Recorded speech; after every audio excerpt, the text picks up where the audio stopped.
and welcome to the Southern University System's Gubernatorial Forum, hosted by student leaders in our Issue Votes initiative.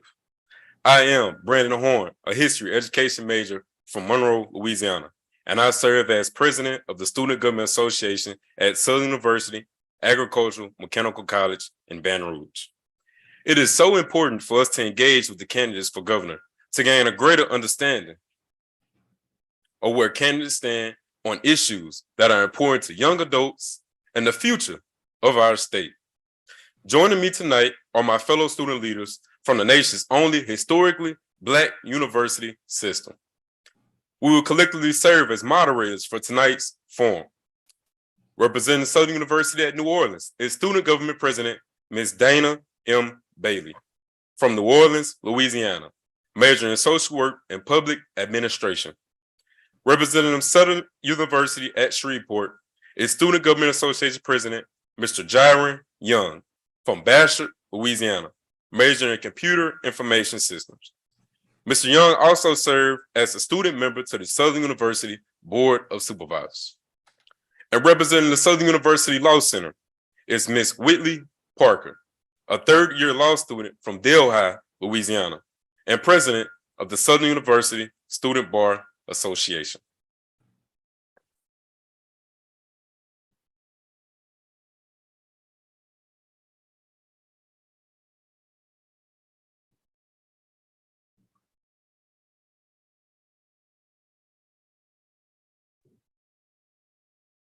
Thank you, Brandon. And thank you to the candidates and members of the online audience for joining us for this evening's Gubernatorial Candidate Forum at Southern University. This has indeed been an exciting election season, and we are excited to host tonight's discussion. Tonight's Gubernatorial Candidate Forum will feature candidates Sharon Hewitt, Hunter Lundy, Stephen Wagerspack, Sean Wilson. Mr. Richard Nelson was confirmed, but unfortunately, he had a last-minute cancellation. All leading candidates for governor were invited to participate.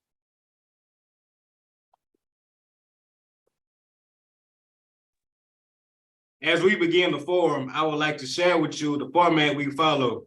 In alphabetical order by last name, the gubernatorial candidates will be given 2 minutes to introduce themselves and share their platforms.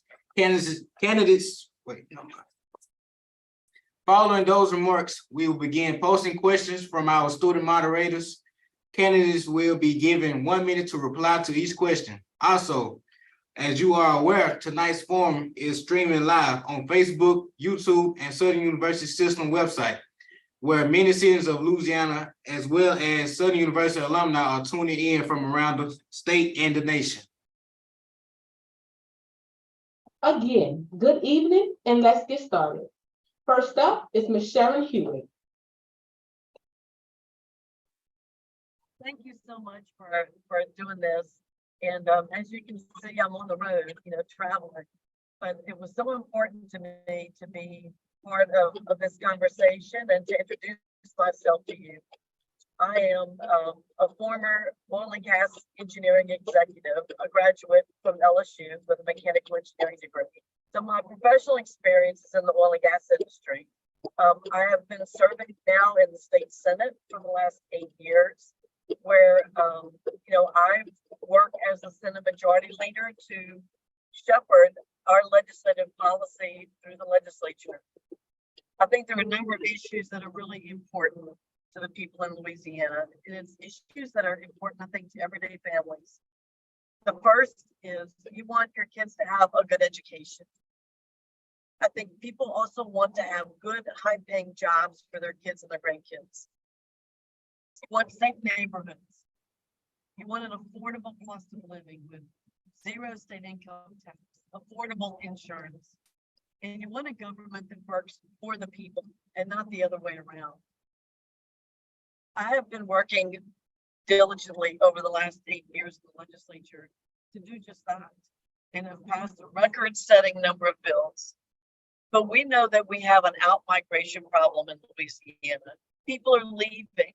Young people like you all see greener pastures in other states. We have more U-Hauls leaving Louisiana than are coming back. And so we have to figure out What are those issues? What are the reasons why students are choosing to take their careers someplace else? And I think that many of those issues that I talked about in my earlier comments are the exact reasons. We want you to stay here in Louisiana. And with a Governor Hewitt, I can promise you that we will have a state that you'll be proud of and where you'll want to stay. I look forward to your questions.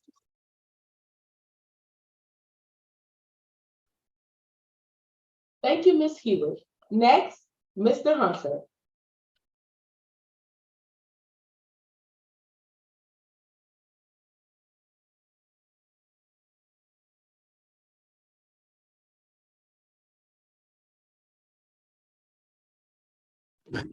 Can you hear me? Yes. Now Okay. Yeah, this is, if you can hear me, that's what I needed to. I'm like Miss Hewitt. I'm on the road. I had to pull over to try to get reception to attend this because I feel this is an important forum to be part of. But I'm Hunter Lundy from Lake Charles. I've been a practicing attorney for over 40 years and a builder and a developer.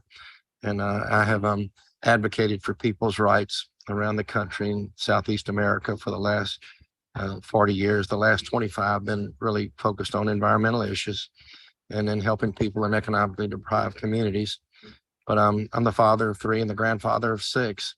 But my policy has been about education, poverty, and crime, and they're all linked. And that's why speaking to a group of students is so important.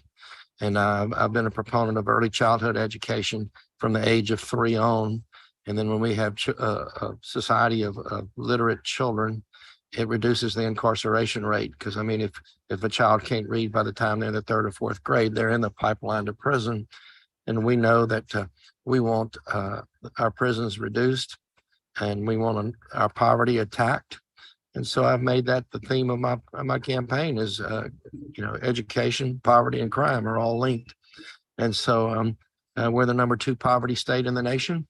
And if we tack that, and we can have economic transformation by getting rid of poverty in communities and parishes all around the state. We can do that with private business partnerships, faith-based communities, and people that are interested in change. And when you change the perception of the rest of the country of Louisiana, because we're the #2 poverty state, then we will have economic development. Until we do that, we're going to continue to struggle. So we're going to do that, and we're going to use the resources from our colleges and universities, our trade schools to do it. So that's been my platform from day one. I'm a guy that believes that grace precedes truth. So I don't judge anybody. I love everybody, but I speak truth. And so I'm gonna I'll be the hardest advocating governor for people of Louisiana since I've been in this state. And so I grew up in Lake Charles, went to LaGrange High School, started McNeese, then I transferred to Millsaps College, played football, went to law school, worked for a federal judge, and moved back to Lake Charles, and have been practicing law there, but at the same time advocating for communities all over the country. The Mossville case in Mossville, Calcasieu Parish was mine. I handled cases against Monsanto. I was on the team that prosecuted British Petroleum for the catastrophic spill in the Gulf that hurt small businesses, that hurt people, that hurt fishermen, that hurt oystermen. So that's what I've been doing in my career. But I said all along that my call was to continue to help people. So I'm just leaving the courthouse, going to the Capitol. And so if we do the things that we say we're going to do, which I believe we will, because I'm not going to let anybody down, then we'll transform Louisiana. Thanks. They're going to ask questions. Okay, thank you, Mr. Hunter. Ms. Bailey. I would like to remind all candidates that you have 2 minutes and the timer is on the screen. Yes, sir, Mr. Horn. Thank you, Ms. Bailey. No problem. Next, Mr. Stephen Wagisback. Thank you so much for the opportunity to visit with you all today. And I'll just give you the feedback that you pronounced Wagisback perfectly. So good job on that. I've heard it every different way on the campaign trail, and you said it just right. So I appreciate that. And my friends call me Wags, so y'all can call me Wags also if you'd like. Look, my name is Stephen Wagaspack. I'm married, 49 years old. I have three sons, 20, 18, and 16, one in college and two in high school. My middle son is on the autism spectrum and doing fantastically. My oldest son goes to college at a school in Texas, and my youngest son's in high school trying to figure out what he wants to do with the rest of his life. For me, I'm running for governor because I've spent most of my career in the last decade or so, at least, as CEO of the Louisiana Association of Business and Industry. That's the state chamber of commerce representing businesses of all shapes and sizes. And so I've been listening to them for the last 10 years, trying to figure out how do we create an economy here in Louisiana that's good for everyone. And so I want to take those talents to the governor's office and create an economy that has good, high paying, accessible jobs for everybody. The big thing I hear from employers is what they're looking for is students that can read and write and have good soft skills and work as a team and live a drug-free lifestyle.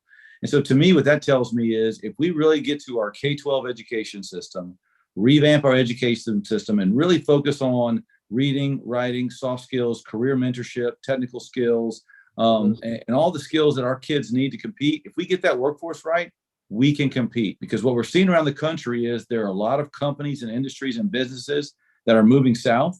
The states around us are literally growing exponentially. Their economies are booming right now. Ours is shrinking. And so if we want to keep our best and brightest here, if we want to keep young people like yourself when you graduate to stay here, we have to have jobs for you.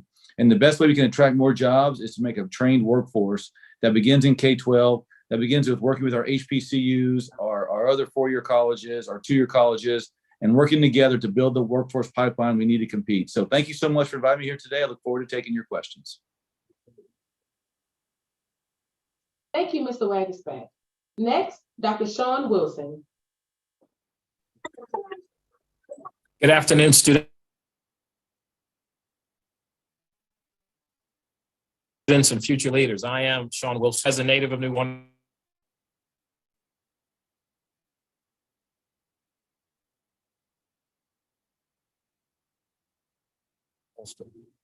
Dr. Wilson. born and raised in Algiers, the home my mother was in Algiers.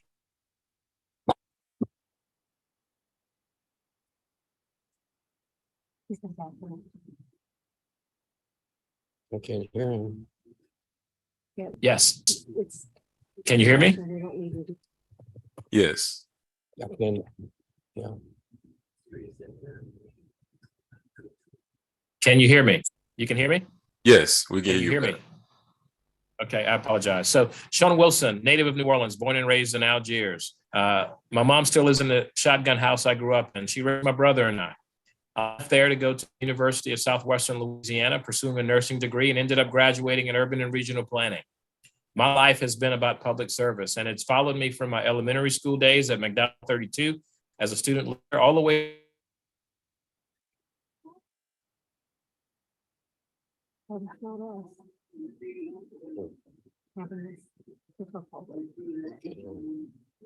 Way to high school, where I was student council president. At the University of Southwestern Louisiana, I served as I actually took a job working for Lieutenant Governor Kathleen Bennett.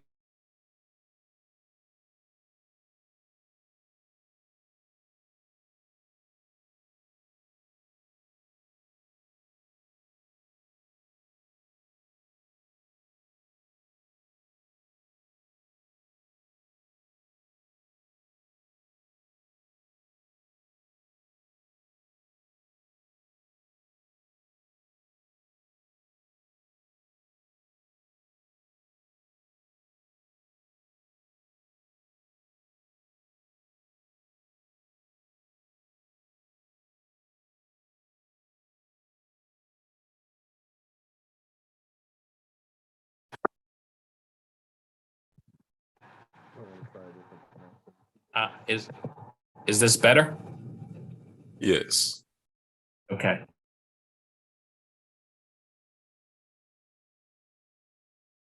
I'm not sure where I left off. College life at Southern University, having achieved a master's and a public administration degree.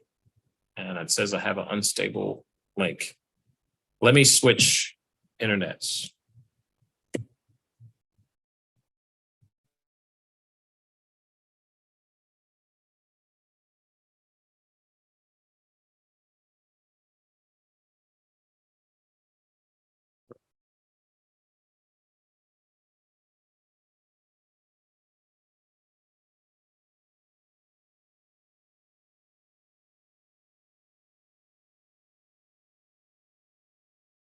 We're going to pause for a moment while we work on the technology.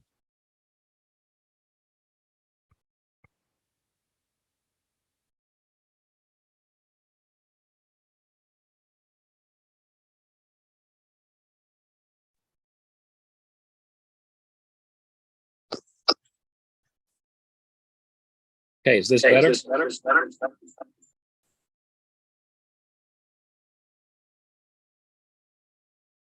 Can you hear me? Yes, All right, much I'll better. try this. All right, but not sure where I left off, but in fairness to the process, I'll just tell you, I'm Sean Wilson, someone with 25 years of experience working for Democrats and Republicans, always in the public sector, working in a way of transparency, competence, and integrity, delivering for the citizens of the state of Louisiana. Having been a student at Southern University, as well as attending classes at SUNO and Summers, I understand the experiences that you've had and understand the importance of addressing the priorities that matter to the campus, as well as the alumni. As governor, I commit to always protect the HBCU system, ensure that consolidation is not a part of my vocabulary and discussion points, and always make equitable investments, as we've already heard today, the importance of investing in all of the state's universities. I look forward to visiting with you and spending more time talking about the issues in tonight's discussion. Thank you, Dr. Wilson. Thank you, candidates, for sharing your introductory comments and platforms. Our questions this evening will be in the categories of education, opportunity, infrastructure, healthcare, crime, and lastly, the environment. The first category will be education and opportunity. Louisiana is a state that has consistently ranked at or near the bottom in educational achievement for many years. Many governors have promised that they will be the education governor that will turn these problems around. Being that I am an education major, what policies would you pursue to improve education and how will you succeed? Ms. Hewitt, we'll begin with you. Well, thank you very much for that question. Education is the silver bullet. It fixes everything. It helps people out of poverty. It addresses some of our crime issues. It's one of the important things we can do. I have already begun working on education as a senator because it is, again, the most important thing that we can do. I have passed legislation that changes the way we teach reading to phonics. So we now have phonics in our kindergarten through third grade. And Louisiana is only one of 3 states that has already begun improving in our reading skills, because prior to that, half of our third graders were not reading on grade level. So part of the answer to your bigger, broader question is you can't just talk about things. You have to actually be a governor who's actually going to make some strategic changes in how we deliver education. Literacy is one great example of that. I also know that we need to improve our math skills. I passed legislation this year that changes the way we deliver math. So we go back to the fundamentals of math in 4th through 8th grade, not the basic math, but fundamentals. I will make sure as governor that we fully implement that. I'll tell you another important thing. Science. Our current employers have said that we need to triple the number of computer science skilled people in our state just to meet the current workforce demand. Well, that doesn't happen on its own. You have to develop clear strategic discipline on how to do that. So I will have computer science at every grade level, K through 12. We will have computer coding available to students in high school. And we will have many more opportunities. Get an industry-based certification or to make headway on through dual enrollment in beginning your college career so that education is more affordable. I think all of those things are going to make Louisiana do better in terms of education outcomes. Thank you, Ms. Hewitt. Mr. Lundy.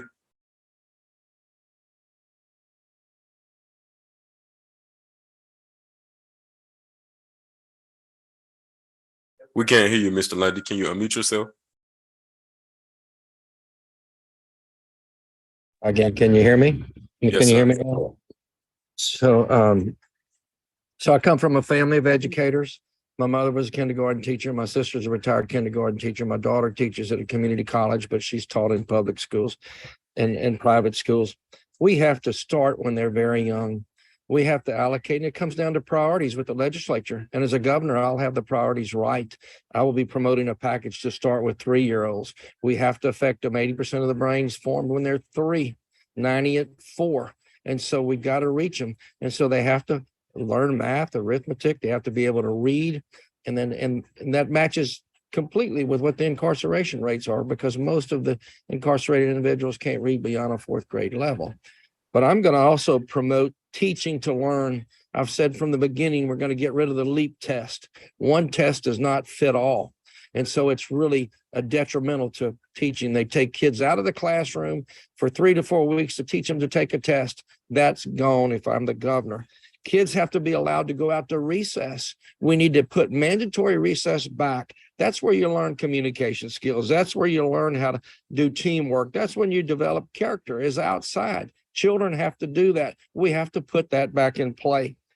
Teamwork, character, all can be done at recess. Mandatory PE again as well.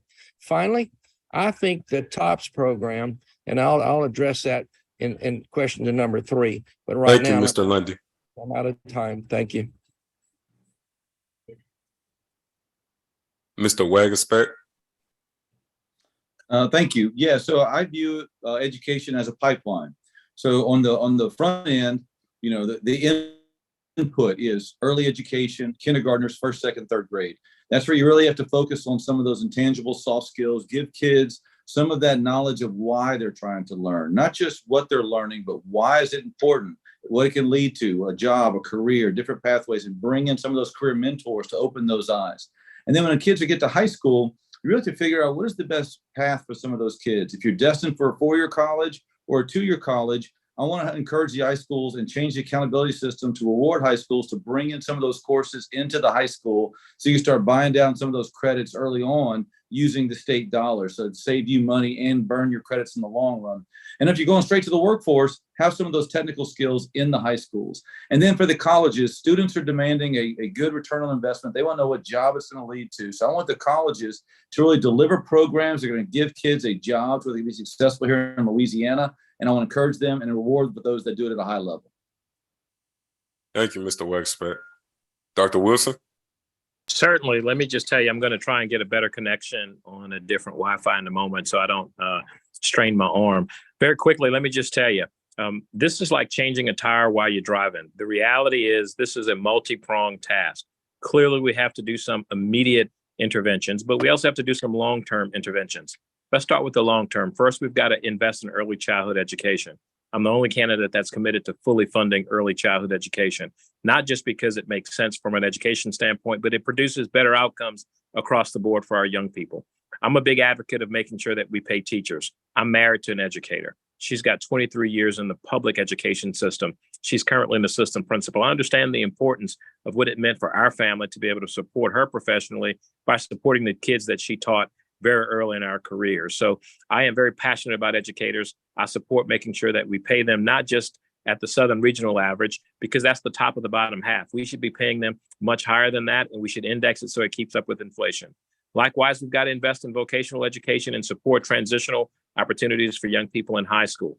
And we have to invest in HBCUs as well as the 4-year college experience. The research institutions that we have, including Southern University, agricultural centers, the importance is to be able to grow opportunities for research, to grow opportunities for innovation, and opportunities to invest across this state.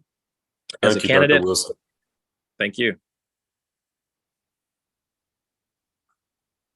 Louisiana teachers are some of the lowest paid teachers in the country.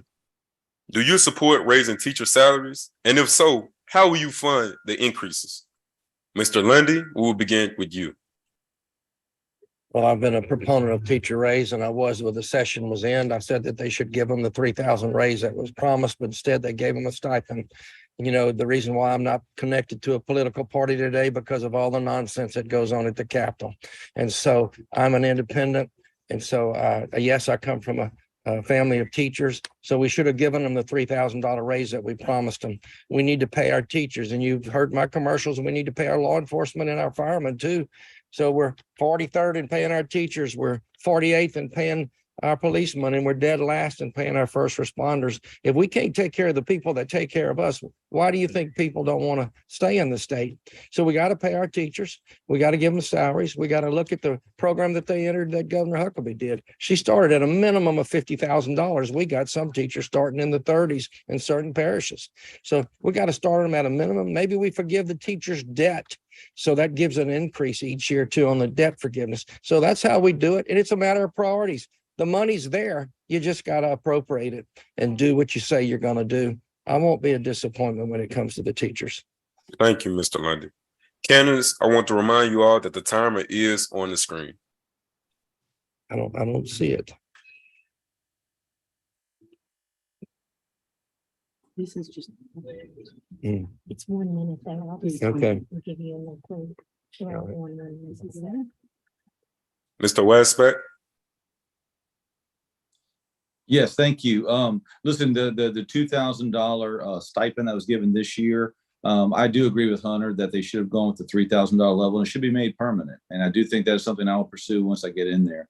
Also, I believe in compensation for teachers that are achieving excellence in the classroom, that are meeting greater student needs, whether the students are coming in with special needs or mental health needs or whatever.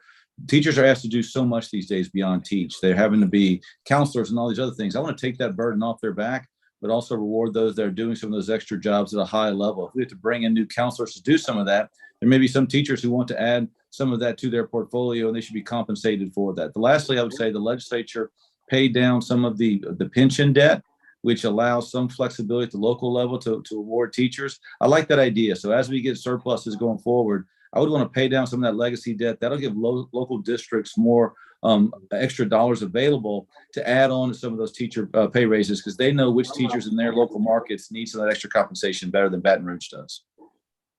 Thank you, Mr. Waggespack. Dr. Wilson?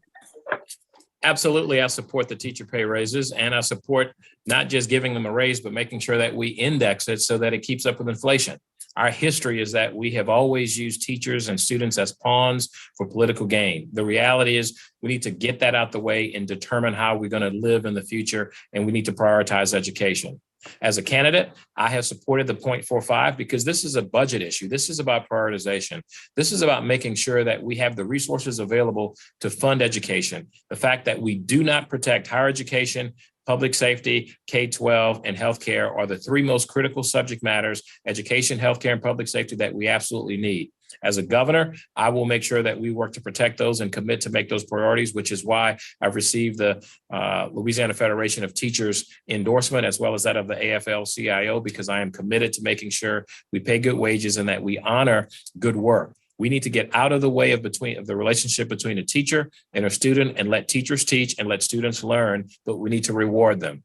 I've often said you can't drink champagne on a Kool-Aid budget, and that is what it takes. It takes a commitment from the state to honor our teachers and respect them appropriately. Thank you, Dr. Wilson. Ms. Hewitt? Oh, thank you for the question. I also agree that we need to pay teachers.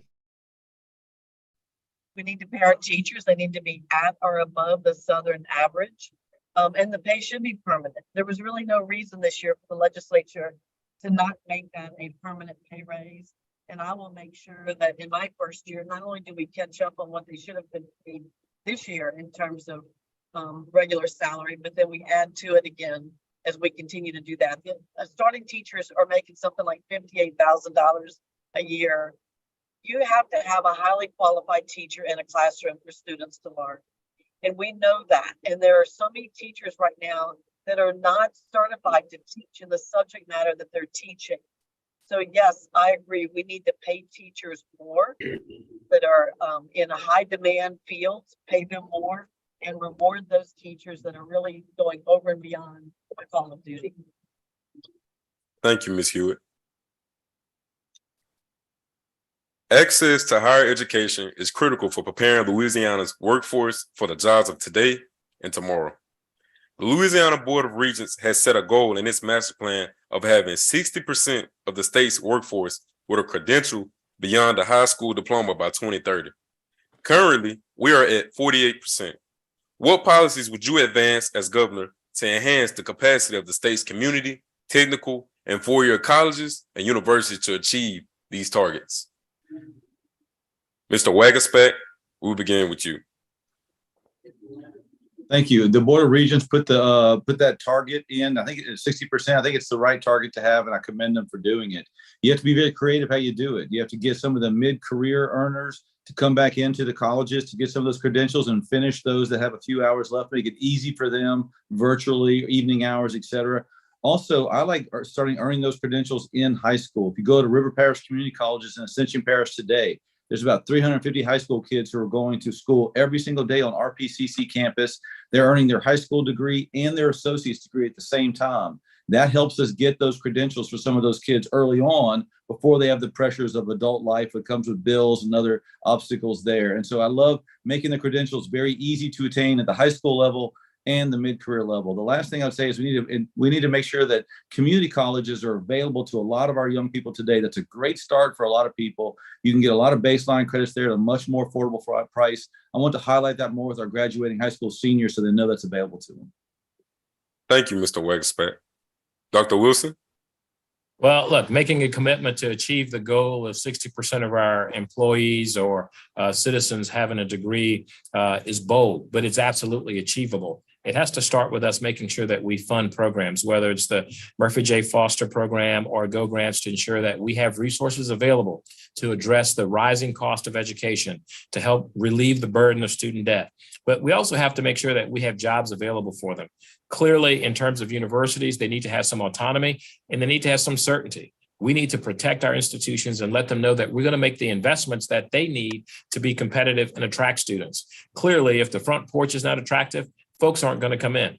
Go back and look at the capital improvements of all of our campuses. I have experience of making investments at several universities, very specifically at Southern University, in terms of protecting infrastructure and building the kinds of assets that will protect that institution and ensure it can continue to attract students and graduate great students who can work in our communities and in our state. Without making those kinds of commitments to funding higher education, all of higher education, you won't be able to achieve those goals. We also have to go back and help attract Thank you, more Dr. people. Wilson. Thank you. Ms. Hewitt? Well, thank you very much. I love this goal by Dr. Reed, and she is spot on. The biggest challenge, though, in achieving the goal is getting our adult certification. Those 27-year-old and olders that don't have a degree, don't have a certification, and many of them are not in the workforce. So that is the biggest gap. The Foster Promise Program is a big grant. On that this year, legislature to make it effective. We put $10 million in that program last year and only got $1 million out the door. The biggest issue we found is that students like you all are having trouble getting the FAFSA completed. The FAFSA is a bear for everybody. And so we have to find ways to get students in the door through funding at the community technical colleges and then get the FAFSA and the other requirements done so that they can get the federal funding. I think that will make a big difference. Thank you, Ms. Hewitt. Mr. Lundy? Yes, sir. We need to adjust the TOPS program. It needs to be equal for everybody. Right now, a student can choose the college. If they choose LSU, they get more TOPS than if they choose Southern, and vice versa. So there needs to be equality among the TOPS program so people can go to the school of their choice and get the same amount of money. Two, I agree that we got 800,000 single parent families. Many of them are moms who need to go to community college so they can make a living to support their families. So we need to work on assistant child care more than what the legislature did this session. So these moms need to have assistance while they go get a community college degree or they go get technical training, and they can be productive and make a higher living. And we get rid of the poverty that we have in Louisiana because of the things that are caused right now. So I think we will reach our goal when we get our focus right and when we make our priorities right for our people and quit talking a bunch of rhetoric. Thanks. Thank you, Mr. Lundy.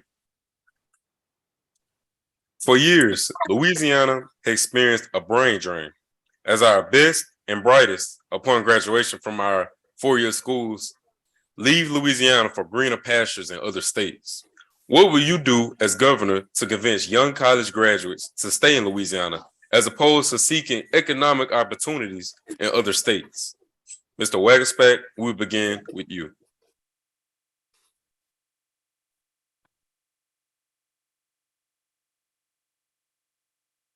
We can't hear you. Sorry. I said I get to bat lead off twice in a row. I like that. This is good. I love batting lead off. Look, this is the hallmark of my campaign, being able to create a growing economy that has good, high-paying jobs that are accessible for everyone is key to Louisiana. We have we have a high poverty population who are desperate for good paying jobs, and we have to make them attainable. That means it's focusing on the existing industries, but also recruiting new industries. But again, the companies I talk to, they're looking for people who can read and write and have good soft skills and live a drug-free life. If we teach those skills in our high schools, in our 2 years, in our 4 years, we can have a growing qualified workforce that we can go recruit new industries for.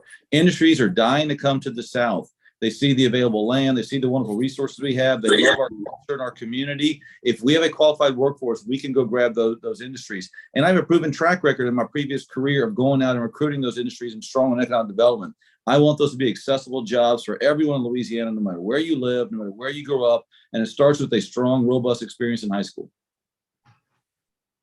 Thank you, Mr. Wagerspack. Dr. Wilson? Well, look, clearly, as I said before, the issue with keeping folks in Louisiana, and this brain drain is nothing new. We've had this for decades. We've seen people leave our state. I've often talked about the trifecta that's impacting our young people deciding to leave the state: the rising cost of education, the burden of student debt, and the scarcity of good paying jobs. Clearly, I have actively recruited engineers from Southern University to come work at the Department of Transportation when I was secretary, offering interns and other type of co-op programs. The reality is they have opportunities in other states with less of a burden, less of a hurdle, but they're going to make $30,000 more money on day one. Clearly, people leave because of wages. I'm the only candidate that's committed to raising wages, but also giving individuals an opportunity to grow their careers and be successful here in Louisiana, to start a business and to keep their families intact. That's what we're committed to doing. And in my administration, we will absolutely do that. Not just attract students, but hire students in the state of Louisiana to work for the state and to improve quality of life here. Thank you, Dr. Wilson. Ms. Hewitt? Well, thank you very much. You know, our students need to know that we are going to offer them jobs right here in Louisiana, and you do not have to go to other states to get good, high-paying jobs. And our businesses want students from Louisiana. They want to be able to hire locally. And so we have to work together. Businesses want to grow their own workforce. And I think there's great opportunity. And I've done much of that as a senator in my district, and working backwards in talking with the businesses in terms of what are the skill sets that you need, and where we have needed to build an education program, we've done that. I'll give you a great example. The Michoud Assembly Facility is in my district. Boeing is a major contractor there. Boeing told me I have 200 job openings and I cannot fill them. And so what did we do? We went to Nunez Community College right down the road and put in an aerospace program that directly fed the Boeing jobs. We need to do that all around the state, high wage, high demand jobs, that our students will stay here. Thank you, Ms. Hewitt. Mr. Lundy?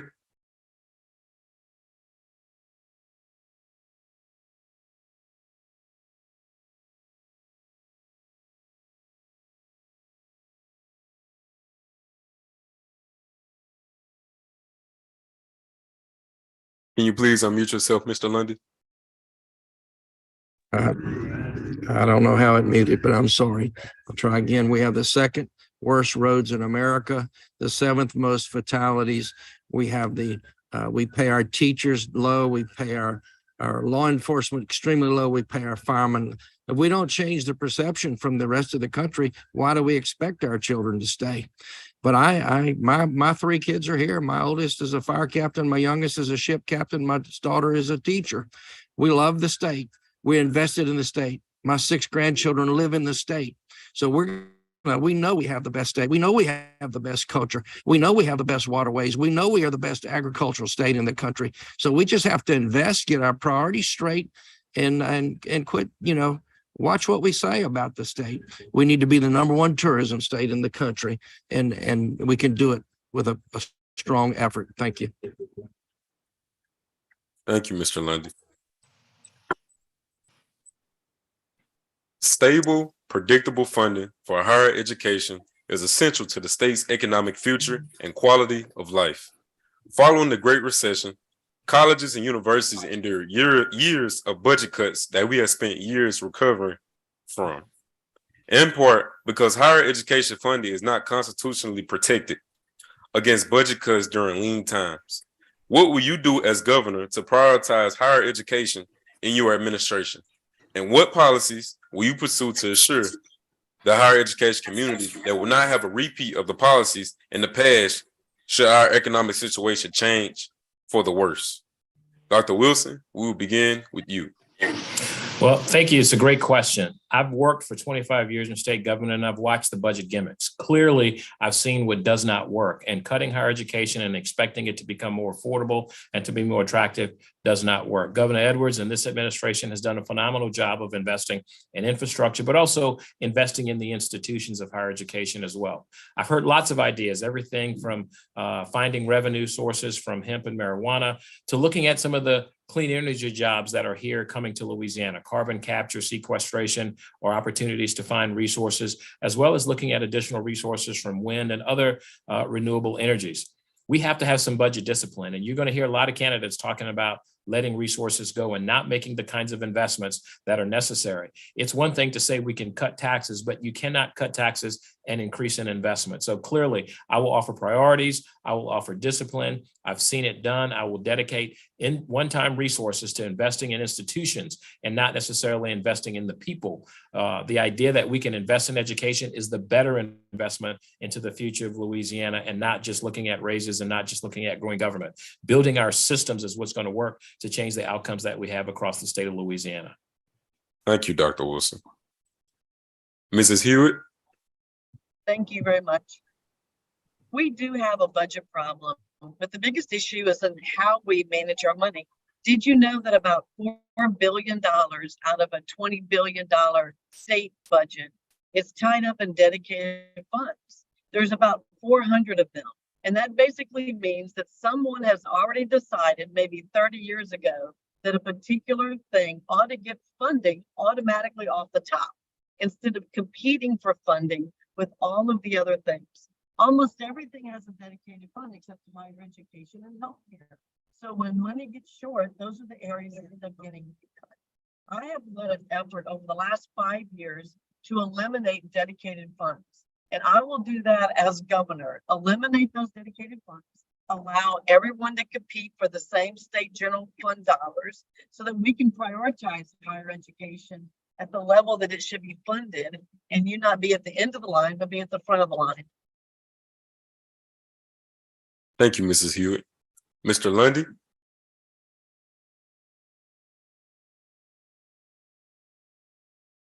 Can you please unmute yourself, Mr. Lundy?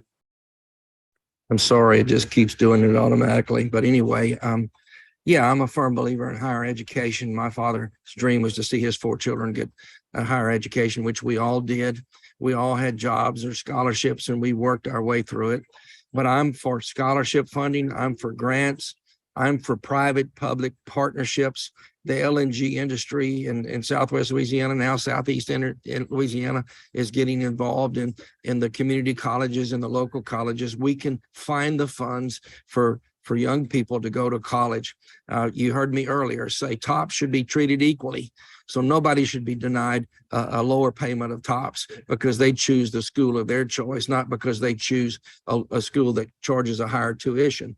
So anyway, that's how we have to do it. We have to reach out, and then we have to prioritize it. We cannot continue to be foolish about not funding higher education.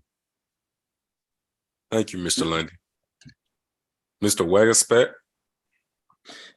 Yeah, I would agree with multiple points made already. The budget is locked up in statutory dedications, And it does leave healthcare, higher education, and to a certain extent, public safety unprotected anytime there's a deficit. You mentioned the Great Recession in your question, but we all know we're always down the road of another one coming. So unlocking some of those restrictions, especially during deficit times, making sure we have less stat deads and more opportunity to invest in high priority is good for everyone, because everyone knows higher education is a core priority. Also, I agree with what Hunter said. We have to bring in public-private partnerships, and what you're seeing is a growing interest in the private sector community from investing in higher ed. We need to go in and solicit that and bring that in to supplement the education going on right now. The last thing I would say is we have to have our higher education institutions focused on return on investment for their students. Students now want to know the degree they're paying for, what kind of job is it going to give them when they get out.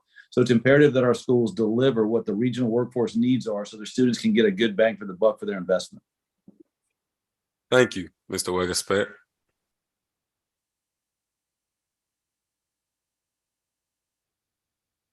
We would like to thank all of the candidates for your responses.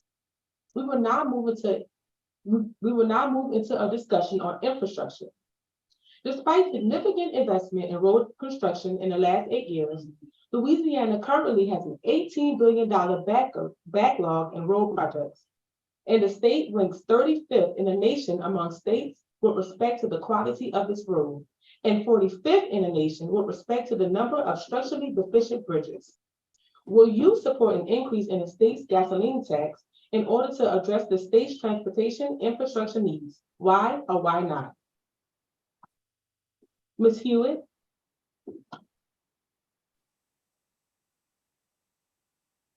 Well, thank you for the question. I supported a number of things that we've done in the legislature to increase funding for infrastructure. One of those is dedicating motor vehicle taxes to infrastructure and taking that out of the state general fund. So we have, in the last few years in particular, made some historic investments in infrastructure. I do think the gasoline tax is very low, although it's going to be very unpopular to try to increase that. I do think we could potentially pass legislation that would index it, that would allow it to increase with inflation. That would be something very reasonable to do. I absolutely do believe that we need to do a better job of prioritizing our bridges. We have 125 bridges shut down right now across the state, and those are hurting the residents that live in those areas as well as the businesses that depend on those bridges. And so I will prioritize bridge funding over some of the other projects that we have currently in the backlog.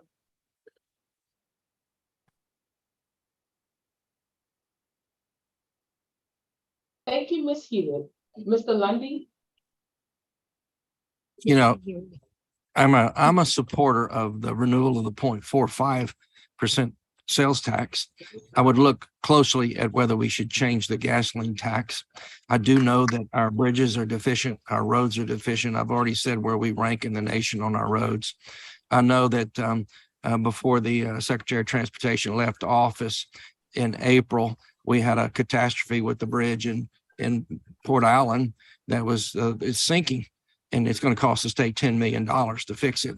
So we got to prioritize our roads, our bridges. We have to find the money, and it's a matter of priority of the budget.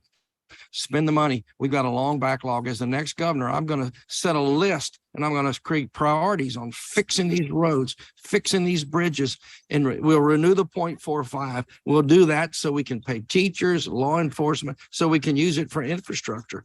And yes, if the legislature studies it and they think that we should consider a gasoline tax, I'll listen. Right now, I don't think that's the appropriate decision to make. Thank you, Mr. Lundy. Mr. Wagerspack? Yes, thank you. When you talk to families or businesses today, you know, the affordability crisis is a big one you hear. People are struggling with the cost of insurance, the cost of their energy bills, the cost of everything, but also the cost of gasoline to go into their car. So raising a fuel tax right now does not seem like the smart thing to do. I don't think families can afford it, quite frankly. Now, if down the road, if oil prices go down, if things change, if cars leave oil and gas and go to more electric style vehicles, then we can always take a look at how we're financing our roads. But right now, I would not support any increase in the gas tax on that. So that means we have to use our existing dollars more wisely. The second piece is we do have to prioritize in capital outlay dollars, make sure we're investing in infrastructure that moves the needle, not some of the silly investments like we've seen on splash pads, et cetera. The last piece is the legislature did do a good job of dedicating vehicle registration fees to infrastructure. I would want to keep that dedication, make sure it's not robbed for some other purpose.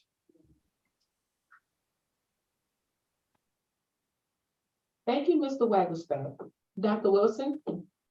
You know, a lot of opponents in this race will talk about infrastructure and talk about things that they are really way off base on. I'm the only candidate that's actually done it. Go back and look at my record. We've spent $5.5 billion over the last 7 years doing 7,000 miles of projects, fixing bridges, and yes, closing some because we haven't had all the resources that we've needed. The legislature appropriates and the administration implements, and that's exactly what we've done. And we've done projects that have been talked about for decades. The fact is that we have passed an equivalent of a 10 cents gas tax. That is an antiquated model. We've talked about this before. I championed it when we had an opportunity to pay for infrastructure and pay for bridges, and it was denied by the legislature. We've actually implemented public-private partnerships, contrary to others who talk about it, but haven't really done a thing about it. The reality is infrastructure is important. It's the economy of the future. It's the way you're going to grow our state. And it's more than just highways and bridges. It's multimodal, talking about transit, talking about rail, talking about dredging rivers, talking about all of those different modes of transportation. I've done it, I've lived it, and I'm the most qualified to do it. And I've brought additional resources home to the state in excess of $1 billion over the course of my career. So let's make the right investments and let's invest in infrastructure and do it thoughtfully and sustainably. That is what it's going to take to move Louisiana forward in terms of infrastructure. Thank you, Dr. Wilson. Access to the internet and broadband in Louisiana is not evenly Access to the internet and broadband in Louisiana is not evenly distributed. In particular, those who live in rural areas of the state have significantly less broadband access and less access to reliable and affordable internet service. This became evident during the pandemic when schools went online and there was unequal access to telemedicine because of gaps in rural broadband. How will you, as governor, address these discrepancies in access? Mr. Lundy, we will begin with you. Well, I know there's been a grant that exceeds $1 billion. And several months ago, I visited with a former legislator who left the legislation to invest full time. He had a broadband company that did well, and he's spending the next 4 years just seeing that every parish in Louisiana has broadband service. So there's an effort being made. I challenge that effort. We should dedicate funding to see that it accomplishes. I'm all about telemedicine, especially for rural areas. So we need telemedicine. We need to keep people taken care of no matter where they live. And so they need internet access because we need full transparency. As the next governor, you'll have full transparency because we're going to have broadband service in every parish in Louisiana, and there'll be nobody sneaking around making deals. Thank you, Mr. Lundy. Mr. Wagglesback? Yes, I think as we started this this virtual meeting, it was proof that broadband needs improvement, right? We all had struggles. And so I think we learned there's much work left to do despite good efforts and good intentions. Look, right now you see broadband dollars being developed and deployed all over the state. The one thing I hear is we need to focus those investments on currently areas that are not served first. You don't use those dollars for overlaying existing service. You have to first focus on areas that do not have broadband. That's what I want to make sure is a focus on the state. The second thing is broadband is important for a lot of reasons. People also forget in the current economy, you can start a small business from your house, from your kitchen table, but you can't do it without broadband. So broadband is the lifeline of small business, people becoming an entrepreneur, controlling their own investment strategy, controlling their own future. That's why it's so important for this rollout to go to unserved areas first, so we make sure that everyone has the coverage that they deserve.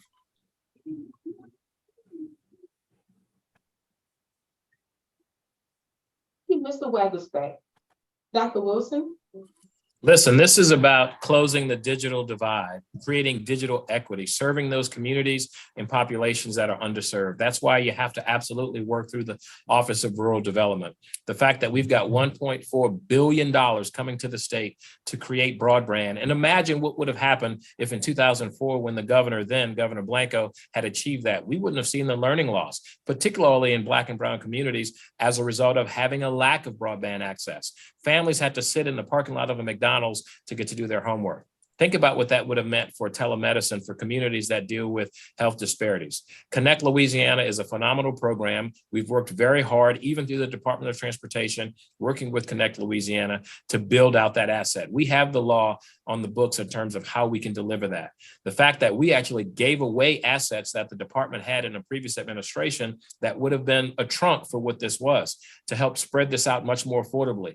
More importantly, we also have to make sure there's equity in terms of the business opportunities that are available for broadband, but businesses in our state have to grow from that as well. This isn't just about families. This is also about businesses doing the fair share of the work. And I'm committed to making sure we've done that. I have a record at the Department of Transportation of increasing that level of participation, and we'll continue to do that when I'm governor. Thank you, Dr. Wilson.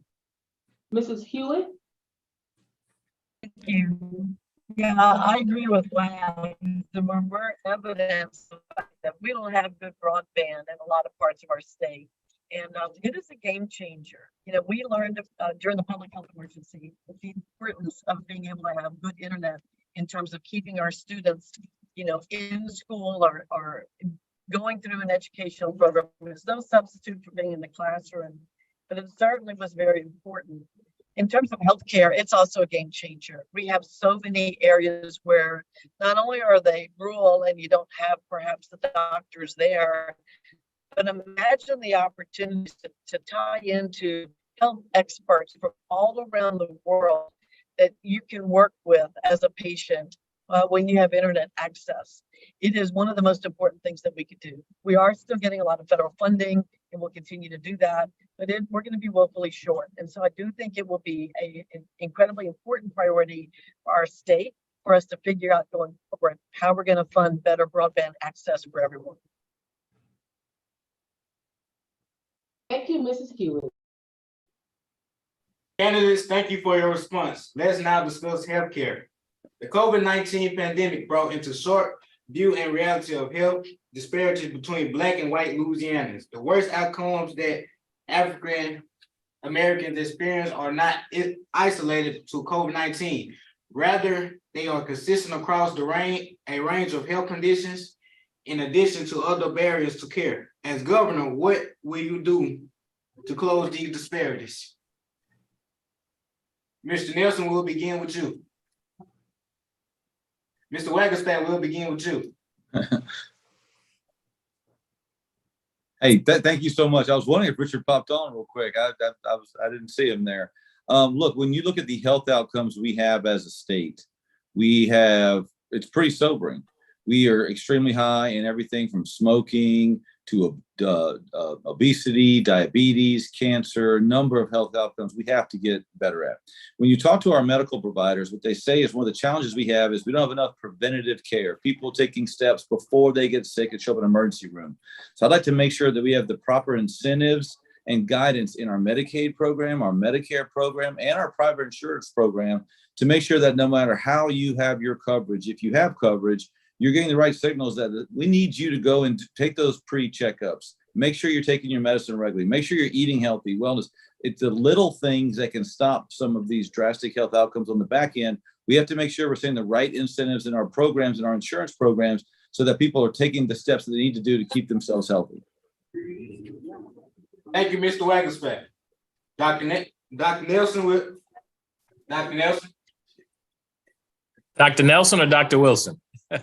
Dr. Nelson Wilson, my bad. Listen, I think I'm the only candidate who's been clear and consistent since day one that I will work to protect Medicaid expansion with no qualifiers, no ifs, ands, or buts. This campaign is about making sure we have a Louisiana that works for everyone. An unhealthy worker can't earn and an unhealthy student can't learn. Many of the opponents I have in this race have very concerning records attacking Medicaid expansion and voting against it, and they cannot be trusted with the health care of over 500,000 people. Jeff Landry actually used state tax dollars to sue the state of Louisiana to prevent us from investing in a amazingly beneficial program that saves lives. When you look at the outcomes of our state, particularly Black and brown communities, it's unacceptable. And we've had this situation for decades: diabetes, cancer, maternal mortality, you name it, the devastating infant mortality rates. We have to do a better job. We must improve overall outcomes, and we must ensure high quality healthcare is accessible and affordable for all. This is a very rural state. Imagine what would have happened to our rural healthcare system had we not had that expansion. This is the only way that we're going to protect lives, to make us safer, smarter, healthier, and of course, wealthier. You've got to start with good, sound policy, and I'm the only one that's committed, fully committed to delivering that for the state of Louisiana. Thank you, Dr. Wilson. Ms. Hewitt? Thank you. Dr. Wilson's making some bold statements there about other people's positions. I don't know where you're getting that, because I have never said anything other than I would continue with the Medicaid expansion. And because it is important for people to have health care. And we have almost every citizen in Louisiana on health care.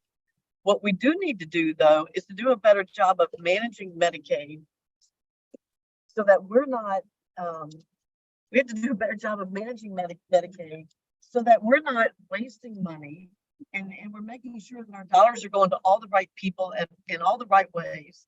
We also have to do a better job of getting people to go to the doctor. So it's not good enough just to have Medicaid, but you have to actually know that you should be going to the doctor, not just when you're sick, but in a proactive way. And so I think there needs to be much more work done by the managed care organizations to help that. We also need to improve our education of students so that they know what some of those healthy habits are, and do a better job of again, increasing our education to improve our outcomes. Thank you, Ms. Hewitt. Mr. Lundy? So, yeah, I have to agree with you, Sharon, that Ron is a little inconsistent with his building bridges as well as about the Medicaid expansion. I've supported it from the beginning. I know that the support of our community healthcare centers, I know that the support of our rural healthcare is all extremely important.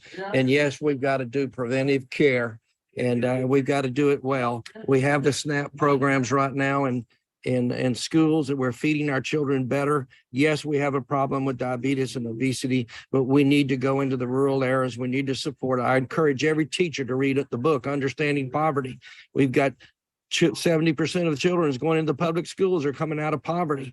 So we've got to reach out. We've got to cancel these kids, and we got to see that they're fed properly, they're educated properly, and we can change the state when we do that. So we got to attack it first, attack the poverty, use the education, and then we make a transition. We have a better, healthier. We have a great culture that we can protect, but we'll have a healthier Louisiana. Thank you, Mr. Lundy. Since Dobbs' decision overturning Roe v. Wade 1973, Louisiana now has one of the strictest abortion laws in the nation, with no exceptions for rape or incest, and some exceptions of medically futile pregnancies. Voters in several states in the last year, including red states like Kansas and Kentucky, have rejected constitutional amendments to ban abortions in their states. A recent survey indicated that a slight majority of Louisianans favor legalizing more exceptions to abortions. Do you favor allowing a constitutional amendment that would enable Louisiana voters to consider more exceptions to abortion ban? Why or why not? Mr. Wagglesback, we'll begin with you. Yes, thank you for that question. Look, this is obviously a deeply personal and emotional issue for everyone who tries to wrap their head around it. For me personally, it is a faith-driven and a personal-driven discussion. I am pro-life. I'm 100% pro-life, and I support the current policies and laws in Louisiana. I do not support changing them. Part of that's my faith. I believe that every life deserves a chance to just find a special place in God's world. And also, personally, my wife and I, we had a challenging pregnancy, and it was very difficult for my wife to go through. We had advice early on that maybe termination was key, that we never considered it, and we went forward. And our son today is the light of our life. He has made every person he's ever touched a better person because of it. And we gave him a chance to have that life. And I think every life deserves that opportunity to be special in its own right. And so that's my position on that. But we also have to do everything to take care of women, not just through the pregnancy process, but after the pregnancy process, to make sure we're providing all the healthcare needs from a mental health perspective, physical health perspective, preventing hypertension, mental health issues, and others, all the way through the parenting process. Thank you, Mr. Wagon. Dr. Wilson? Obviously, there are folks on this call who feel like they need to defend their records. I would just ask that you all are informed citizens. Go look at the record and see where people are. I didn't call anybody specifically out that I didn't name them. So the reality is I am committed to being honest and truthful with you all 100% of the time. Listen, I have supported my wife and my daughter in their ability to make decisions, and I trust women to do that as well. And absolutely, I support a constitutional amendment to be able to make a decision post-Dobbs, considering the effect of the trigger laws. We just talked about health outcomes, and the reality is the health outcomes for Black and brown communities is abysmal based on maternal issues when it comes to this issue. Of course, I support them to make those decisions. We have a right to privacy. We have doctors who are trained, and it's much more comforting for me for an individual who's trained and knowledgeable to make those decisions, and not 144 legislators, the mass of which will never have to make those decisions. And we're making decisions for people who are capable of making their own decisions for their health care.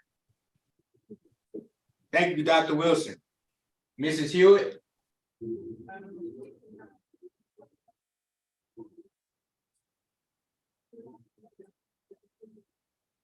All right, thank you. Hang on.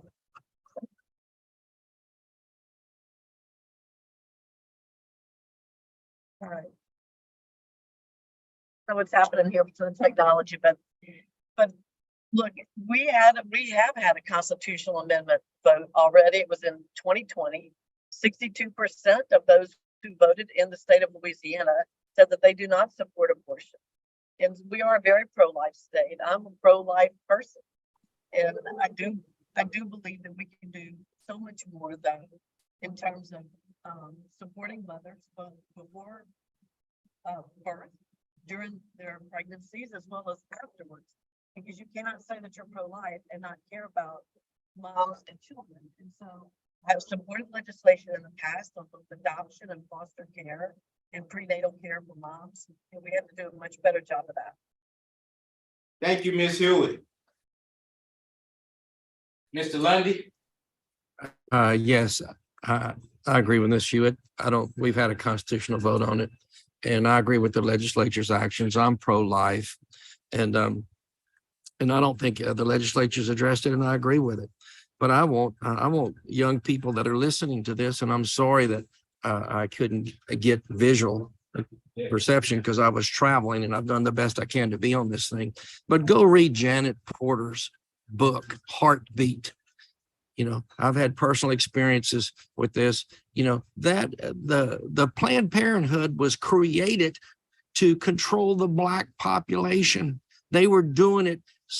It was subterfuge. Go get educated on what's behind all of this. I'm challenging young people to do that.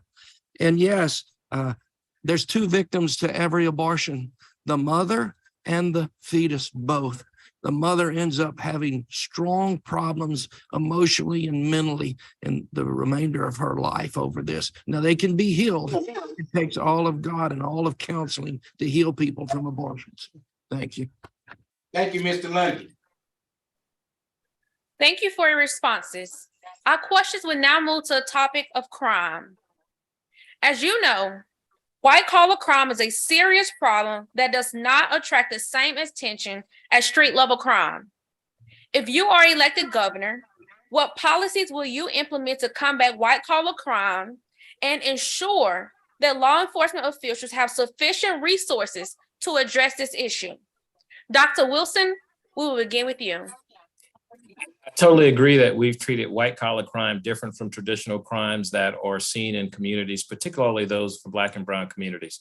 In my administration, we will maintain fraud hotlines to ensure that people can report alleged fraudulent activity, and we will be diligent in pursuing them through the state police. We will also work with local communities and justice and the entire justice sector to make sure that we are being fair and balanced in our approach. It's important to recognize that we can't have folks advocating laws that are unfairly treating and targeting individuals. And I wish that others would speak out against some of the approaches of Jeff Landry to look at juvenile offenders only in New Orleans, Baton Rouge, and Shreveport and call it out for what it is. The fact that we're going to treat some communities unjustly is a problem across the system of justice. It may not have anything to do with a person's presumed guilt or innocence, but let's let the courts decide what that is before we start to sanction them and penalize them and convict them in the public space. We're going to be consistent. We're going to be fair. Justice is justice. And injustice anywhere is an injustice everywhere. And having lived in a community with Black and brown citizens, I understand what that means. I understand the unfair impact of it. And it's no longer going to be acceptable in a Wilson administration. Thank you, Dr. Wilson. Ms. Hewitt? Well, thank you. Look, everybody has to abide by the law. We all have to abide by the same laws, and I will make sure that everyone is held accountable. Elected officials in particular have to be an example of law working in my administration, or again, good public servants that will be good role models in terms of how they behave. But I do think that the bigger issue is the safety issues related to violent crime. That is what people are most concerned about. They're concerned about fentanyl, the drugs in our universities and in our neighborhoods. It's affecting everybody. I had legislation this year to address the fentanyl crisis by increasing the penalties for those first, second pills laced with fentanyl. I think that is a huge problem, as well as those drug dealers who are dealing it. But we have to get a handle on our crime and make sure that our neighborhoods are safe. Thank you, Ms. Hewitt. Mr. Lundy? Well, first thing we're going to do is we're going to work together with an attorney general. I will not be following the tactics of our attorney general that we have today, who's done nothing but fight our governor the whole time he's been in office. And then he's cherry picked what crimes. Sean's correct. He's cherry picked which crimes he wants to be involved in. And he certainly doesn't want to be involved in any of those that are contributing to his campaign or contributing to his PACs. And so all those scandals are coming out right now. And I challenge all you young people to go check it out. So I'll be the governor that focuses on white collar crime. Yes, I agree. We'll have a fraud hotline.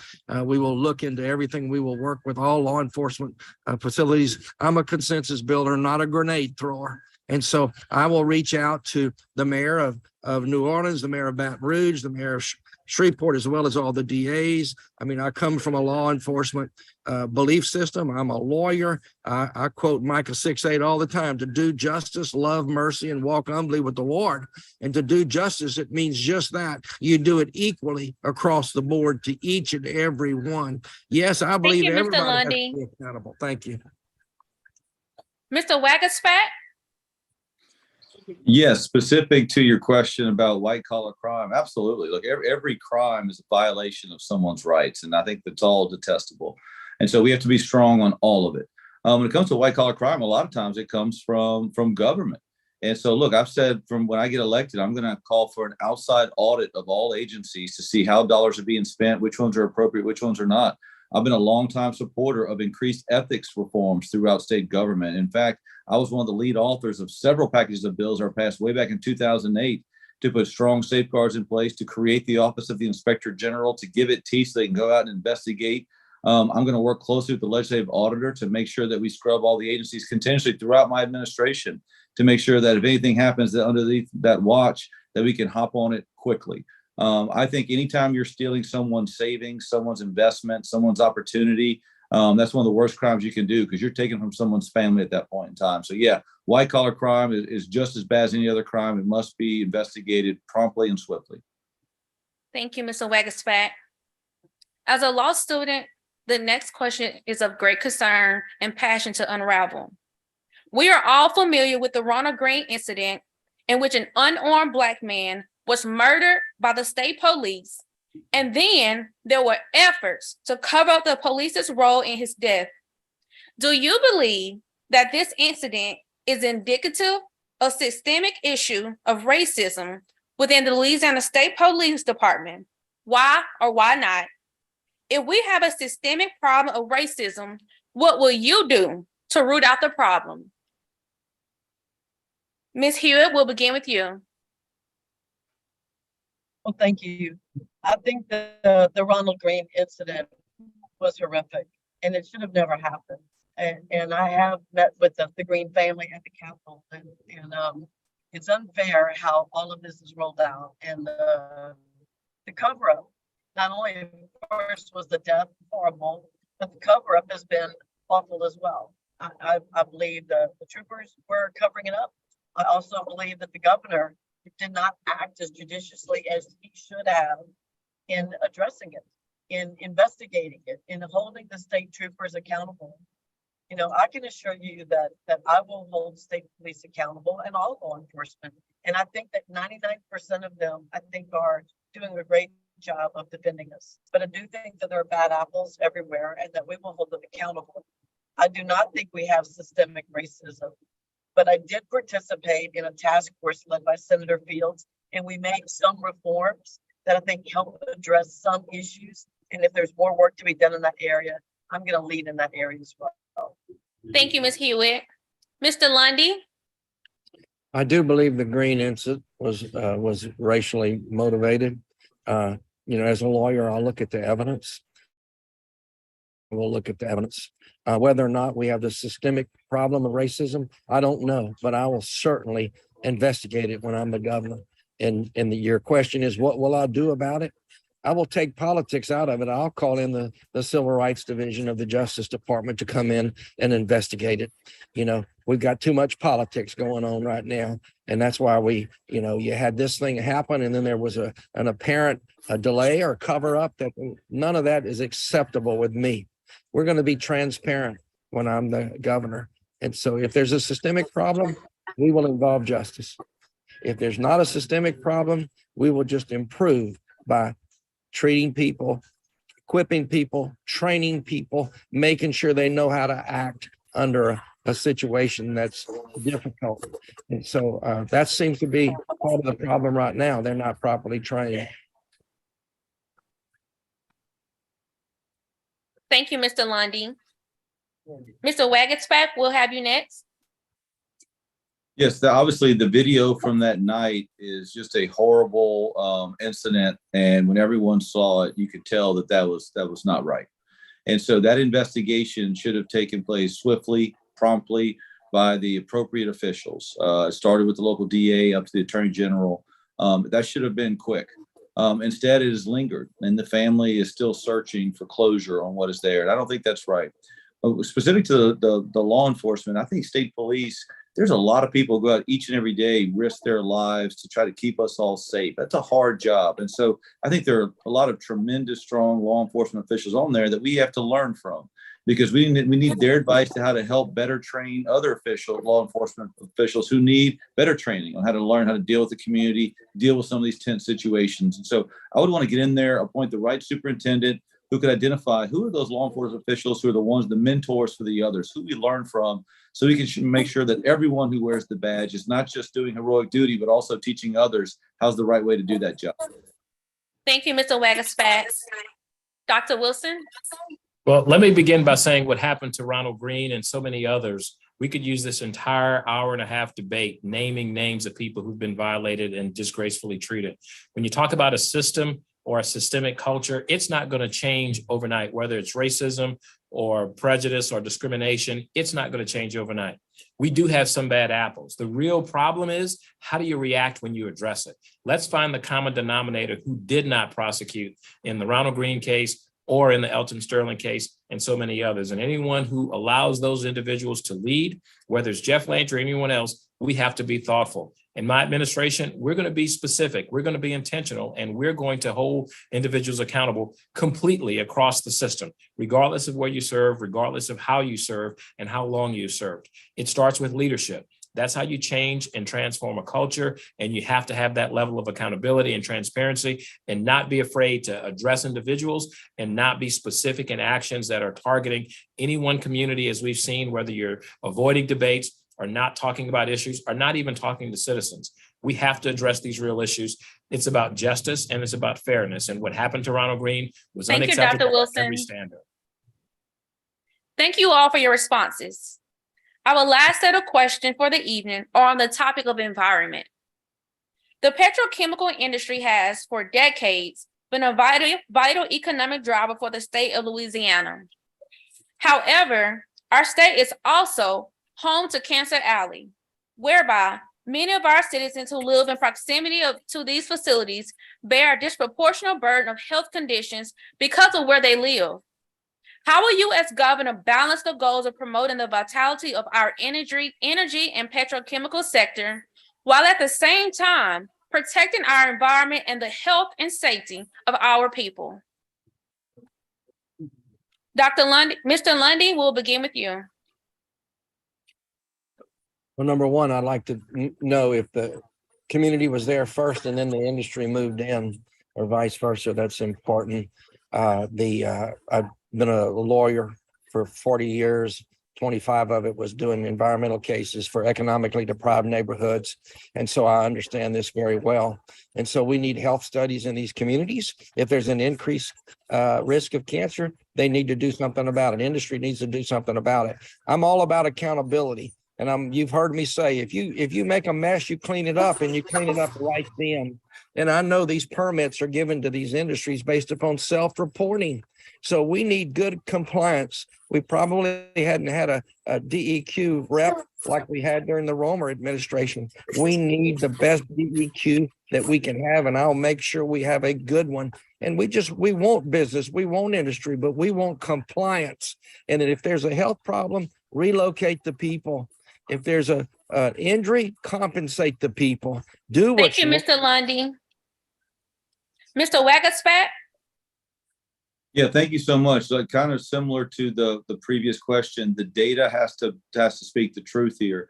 And we know these are good paying jobs that have the potential to give a lot of people opportunity, but we also know we need data, not just in general, but on a daily basis, on an annual basis. So we know what the impact of these facilities are, so we can make sure that those communities can respond appropriately.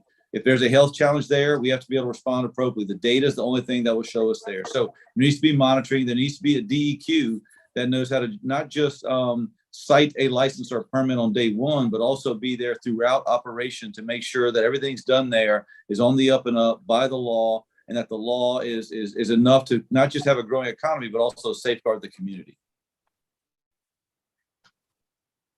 Thank you, Mr. Wagaspat. Dr. Wilson? Citizens shouldn't have to choose between a good job and a quality of life that's filled with health, whether it's clean water or clean air or where your family lives. These are things that have to be thoughtfully thought about. And the Bipartisan Infrastructure Law and the Inflation Reduction Act have provided amazing tools for us to decarbonize industry, but also to be thoughtful in how we empower citizens to be aware of what's in their environment, whether or not it's self-reporting or it's going to be held accountable by a Department of Environmental Quality. I'm going to be a chief advocate in our state for citizens, regardless of where they live, what jobs they have, as well as the industries that we work. We have to find a way to coexist. They have contributed greatly to our society as well as the people. And so shining a little light, providing some transparency, making information aware, and holding individuals accountable for their mistakes or mishaps are things that we can do. Mitigation is an acceptable tool, and we have to work and communicate with families and citizens to understand what that is. We have to be a part of this energy transition, but we've got to be safe, and we've got to Thank you, protect our Dr. Wilson. Mrs. Hewitt? Well, thank you. I agree with much of what the other candidates have said. It is a very important industry, and we're lucky that we have the Mississippi River that goes right across our state. And so, yes, we're always going to have a lot of refining and manufacturing facilities along the river. And these are high-paying jobs. They're creating products that are very important to our country. But they are also very regulated on the federal and the state level. But we have to make sure that they continue to follow the laws and hold people accountable that do not, and to follow the data. As Wags has said, I do believe you have to follow the data. For those issues where, again, we have health issues that we can tie directly back, and we need to pursue those and we need to investigate those. But I think we can do both, and we have a lot of work to do in both of those areas. Thank you, Mrs. Hewitt. Climate change is manifesting itself around the world, including Louisiana. As manifested by this summer's record heat, the biggest wildfire in the state's history, and stronger and more dangerous hurricanes like Laura and Ida. What level of priority will your administration attach to making Louisiana more resilient in the face of climate change? And what policies will you pursue, particularly as it applies to renewable energy? Mr. Wagispat, we'll begin with you. Well, making our economy and our communities more resilient is one of the top things we can do for a number of reasons. The insurance crisis that is plaguing the state with unaffordable insurance costs, part of it is we have to show the markets that we have communities that are resilient, that can manage water, that can take a punch from a big storm, can know how to take a punch from big winds. And so that is investing in our communities, investing in our CPRA master plan, investing in things like fortified roofs and other building code enhancements to show we can do that. The other piece that's exciting is the energy revolution that's happening around the country, especially in America. We're really the epicenter of that in Louisiana because a lot of traditional energy providers, oil and gas companies, are the ones putting major investment dollars into next generation of wind, solar, geothermal, et cetera. And so it's exciting to know that a lot of those investments are happening right here in Louisiana. And Louisiana people who know how to work in traditional energy fields can transfer very quickly and easily to renewable energy fields. So I think there's an exciting future for Louisiana in the energy space, and we need an environment that attracts Thank you, Mr. Wagispat. Dr. Wilson? No one can deny that climate change is having an impact. Things are weirder, wetter, wilder, and of course, hotter. It's important to recognize that we are in a high risk place. We have to not only plan for the future, but we've got to be able to respond to today, and we've got to respond equitably. Everything from investing into our coastal protection efforts, but also changing the way we operate, the way we think, the way we fuel our economy, whether it's looking at clean energy from wind and solar and hydrogen and other things that are going to be important. We've got to make those kinds of investments to attract jobs here, but also protect the way of life that we have. Our supply chain is unrivaled, so is the resilience of our people. But we have to remember, we have to protect everyone in our state, and not just those who are the haves, but those who may be having less than others. That means fighting for fair insurance, fighting for the protection of our citizens, and fighting to ensure that we have recovery that will make people whole and make us better than this last storm and be prepared for the next storm. Those are realities, whether it's fire, wind, water, whatever it is. We need an administration that's going to be responsive, and I've done that for the last 7.5 years, responding to these crises. Thank you, Dr. Wilson. Mrs. Hewitt? Thank you. So my professional background is energy, and I understand the importance of energy and how Louisiana is a leader in providing energy, not just for our country, but for the world. And we are blessed with having oil and gas as one of our primary assets. So oil and gas is always going to be a big part of what we do in Louisiana. But I also believe that we need to diversify our portfolio. I have passed legislation and will continue to support the development of hydrogen and wind and solar and renewables as other forms of energy, because it is good to have a diverse portfolio. And by the way, these energy companies are leading in all of those areas. They also want to have carbon capture as part of the products and services that they offer, so that we're more responsible in terms of what we're emitting into the air, so that we have fewer greenhouse gas emissions. And so I am absolutely excited about the future for Louisiana. And we have to make sure that our energy is always still affordable and reliable for our citizens. Thank you, Mrs. Hewitt. Mr. Lundy?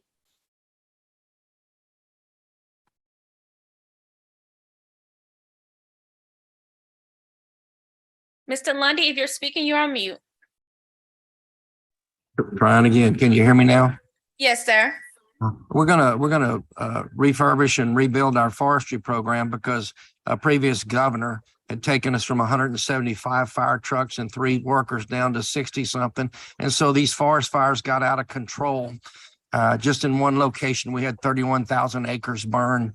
And so we cannot do that. We cannot be unprepared. So we're going to be better prepared in the future. We will be better prepared for the hurricanes that we can anticipate having, for the floods that we can anticipate having. And so it's about educating people, preparing people, and being ready. And we can do that. On clean energy, 3 weeks ago at the legislature, I announced that one of my former clients, so they're building green hydrogen plants. They're starting with the first one in Calcasieu Parish. So the entire maritime industry in Europe is going to methanol. So this green hydrogen is being manufactured and turned into methanol using Thank you, solar Mr. Lundy. This concludes our questions. We will now allow each candidate an opportunity to offer a 1-minute closing. Mr. Wackerspack, will begin with you. I'm batting lead off a lot tonight, and I love it. I'm always glad to go first. Look, I just want to say thank you. I mean, I really enjoyed the conversation. I thought the questions were well constructed. I thought they were well presented, and I enjoyed the dialogue with you all. I hope you did as well.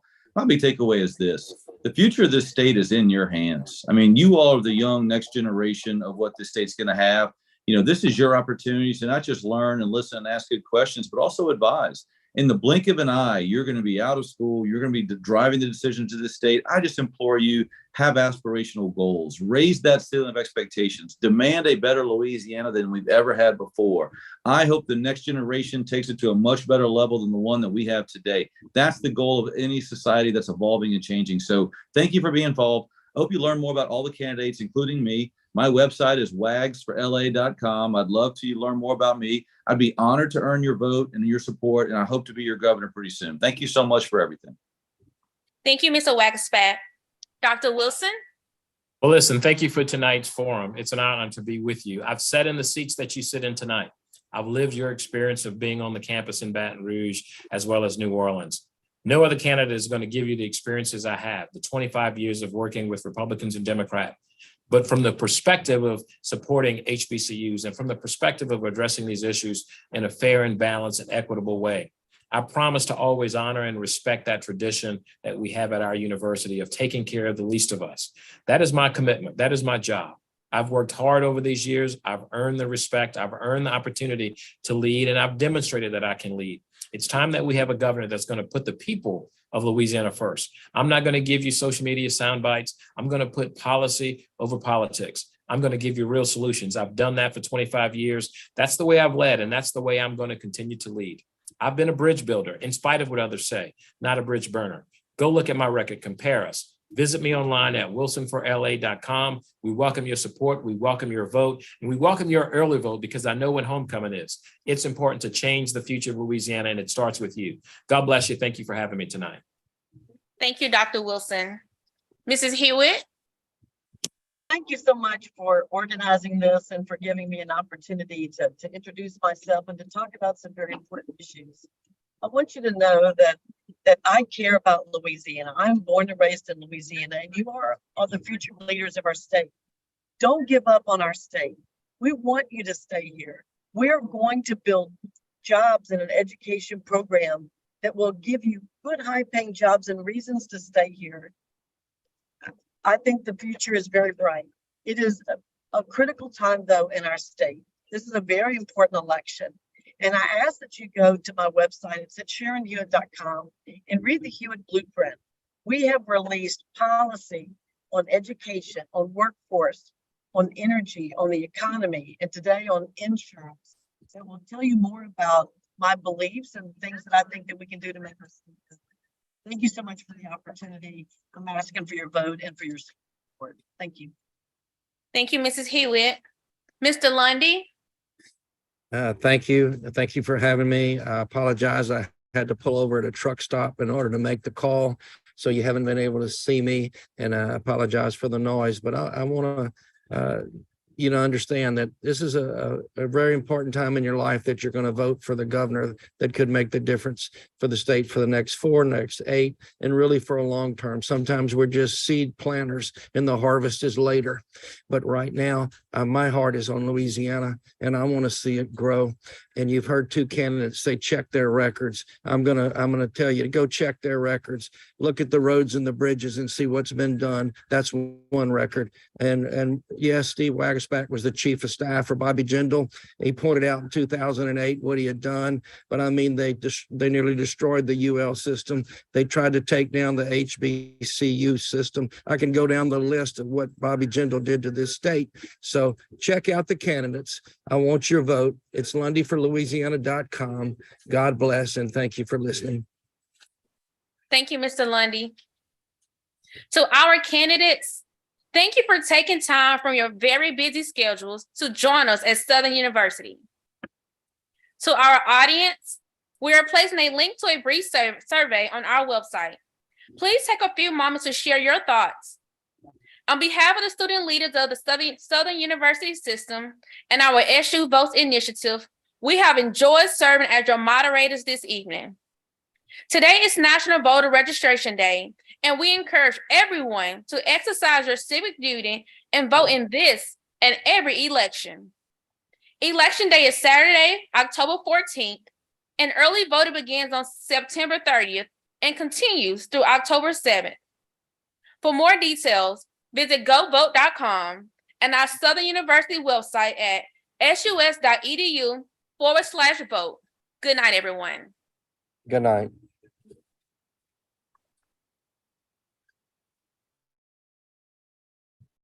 Good night. Thank you for having us.